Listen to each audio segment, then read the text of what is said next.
Social media has great power. It can bring people together across physical boundaries. It can also breed hatred and intolerance. We are pleased Facebook and Twitter are promising action and that they have made new rules to fight hate and bigotry. Banning all posts about Holocaust denial is a good start.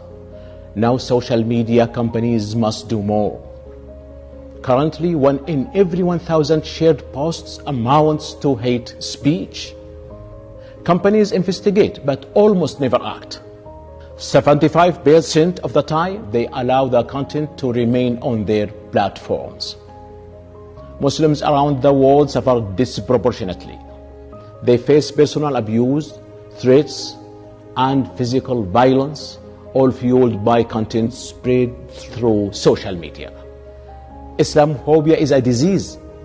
Social media cannot be the incubator. Facebook and Twitter can and must do better. The Muslim World League is launching the Reject Hate campaign. We are calling for zero tolerance for hate speech targeting Muslims. Zero tolerance for hate speech targeting any adherents of any religion. Join us in our campaign to reject hate in all forms. Help us create a more peaceful and tolerant world.